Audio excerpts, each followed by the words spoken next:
ഈ ഒരു വിശാലമായി കിടക്കുന്ന ആളില്ലാത്തൊരു വീട്ടിൽ ഒരു ജോലിക്കാരിയെ ആവശ്യമുണ്ടെന്ന് പോസ്റ്റർ ഒട്ടിച്ചു. ഇത് കണ്ട ഒരു പെൺകുട്ടി അവിടെ വീട് വൃത്തിയാക്കാനായി അങ്ങോട്ടേക്ക് പോകുന്നു. അവൾ വീടിനകത്തേക്ക് കയറി തൻ്റെ തൊപ്പിയെല്ലാം അവിടെ വെച്ച് പോകുമ്പോൾ തൊപ്പി തനിയെ വീണ്ടും പറന്നു വന്ന് അവളുടെ ദേഹത്ത് തന്നെ വീഴുന്നു. ഇങ്ങനെ 2-3 പ്രാവശ്യം സംഭവിച്ചു. പിന്നീട് അവൾ തൊപ്പി അവിടെ വെച്ച് വേഗത്തിൽ നടന്നുപോയി വീണ്ടും അത് പറന്നുപോയി അവളുടെ ദേഹത്ത് വീണു. പക്ഷേ അത് അവൾ അറിഞ്ഞിരുന്നില്ല. പിന്നീട് റൂം വൃത്തിയാക്കാനായി റൂമിലേക്ക് കയറിയപ്പോൾ അവിടെ ഒരു അസാധാരണമായ ടെഡ്ഡി ഇരിക്കുന്നത് കണ്ടു. ആ പാവക്കുട്ടിയെ കണ്ട് കുറച്ചു നേരം അവൾ അതിനെ തന്നെ നോക്കി നിന്നു.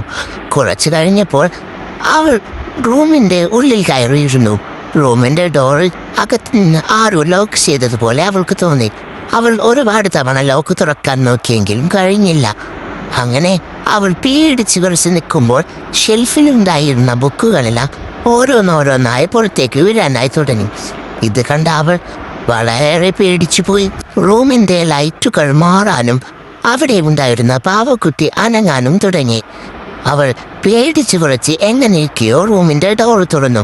പിറ്റേ ദിവസം അതിരാവിലെ അവളുടെ ജോലി അവൾ വീണ്ടും തുടങ്ങി.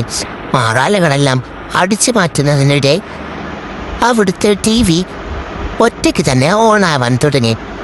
TV അവൾ ഓഫാക്കാൻ ശ്രമിച്ചെങ്കിലും വീണ്ടും വീണ്ടും ഓണായിക്കൊണ്ടേയിരുന്നു. അവൾ എത്രയൊക്കെ ശ്രമിച്ചിട്ടും TV ഓഫാവുന്നില്ല.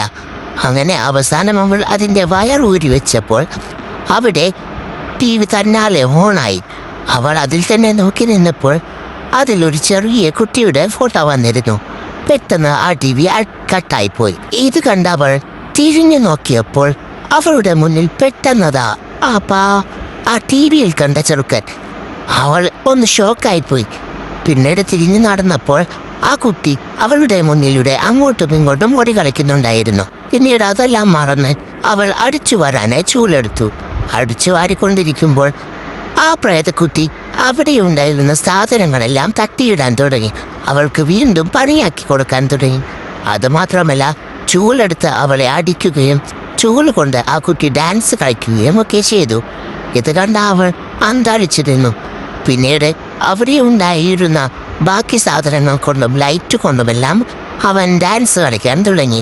അവളെയും കൊണ്ട് ഡാൻസ് കളിക്കാൻ തുടങ്ങി. അവളെ ഉപദ്രവിക്കുകയും ചെയ്തു. ഇതെല്ലാം കഴിഞ്ഞ് അവൾ ആകെ ക്ഷീണിതനായി.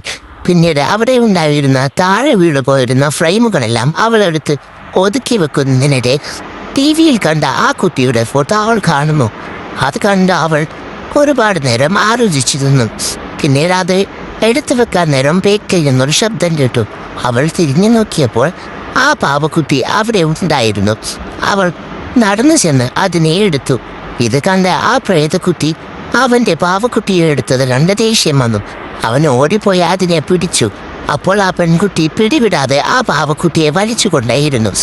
അങ്ങനെ രണ്ടുപേരും അങ്ങോട്ടും ഇങ്ങോട്ടും ശക്തിയിൽ പിടിച്ചു വലിച്ച് അവസാനം പാവക്കുട്ടിയുടെ ഒരു കൈ പറഞ്ഞു വന്ന ആ പെൺകുട്ടിയുടെ കയ്യിലെത്തി. ആ പാവക്കുട്ടിയുടെ കൈയോടുകൂടി അവൾ നിലത്തേക്ക് വീണ് മരിച്ചുപോയി. പിന്നീട് അവളുടെ ആത്മാവ് പ്രേതമായി പുറത്തേക്ക് വന്നു. അപ്പോൾ ആ ചെറിയ കുട്ടിപ്രേതത്തെ അവൾ കണ്ടു. ഇത് കണ്ട് അവൻ ഇത്രയും നേരം അവളെ ബുദ്ധിമുട്ടിച്ചതോർത്ത് ദേഷ്യം വന്ന് ചൂലെടുത്ത് അവൻ്റെ പിന്നാലെ ഓടി അവനെ അടിക്കാനായി.